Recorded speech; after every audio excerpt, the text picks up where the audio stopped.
ભરૂચ તાલુકાના જૂના થૌરા ગામના જલારામ મંદિર ફળિયામાં મધરાતે સર્જાયેલી હાઈ વોલ્ટેજની ઘટનાથી સ્થાનિકોને ભારે નુકસાની વેઠવાનો વારો આવ્યો છે।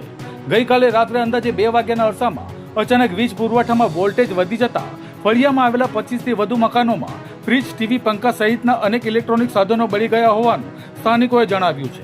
અચાનક થયેલા નુકસાનથી સ્થાનિકોમાં ભારે રોષ જોવા મળ્યો હતો।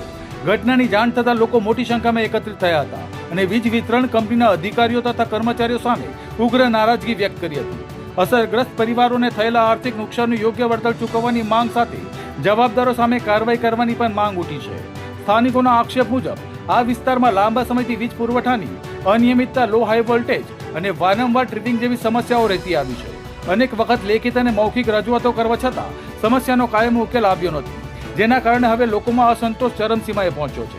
સ્થાનિકોએ ચેતવણી આપી છે કે જો વીજ પુરવઠાની સમસ્યાનો તાત્કાલિક અને કાયમી ઉકેલ નહીં લાવવામાં આવે તથા નુકસાનગ્રસ્ત પરિવારોને યોગ્ય વળતર નહીં આપવામાં આવે તો ઉગ્ર આંદોલન કરવામાં આવશે અને વીજ વિતરણ કંપનીની કચેરીનો ઘેરાવ પણ કરવામાં આવશે। હું જૂના થૌરા ગામનો રહેવાસી રવિ ગઈકાલે મોડી સાંજે 2 વાગ્યાના ગાળામાં વીજ પ્રવાહ વધી જતાં જલારામ ફર્યું, એમાં દરેક ઘરમાં ટીવી, ફ્રીજ, એસી, કુલર એવું બધું બળી જતાં નુકસાન થયેલું છે। તો આના ઝડપી ઉકેલ માટે અમારી નમ્ર વિનંતી છે ને આ ઉકેલ વહેલી તકે નહીં આવે તો વીજ કંપનીનો ઘેરાવો અને લાગતા રણજીતસિંહ પ્રભાતસિંહ ગોહિલ છે।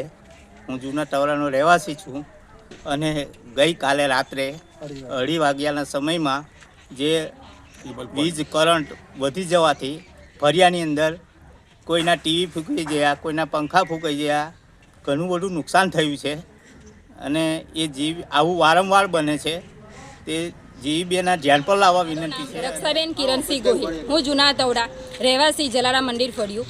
અમારા ગઈકાલે રાત્રે 2:30 વાગ્યાથી લાઇટ ગઈ હતી ને વધારે વોલ્ટેજના કારણે કાલે બધાના ઘરમાં, ખુદ મારા જ ઘરમાં ફ્રીજ ફૂંકાઈ ગયું છે।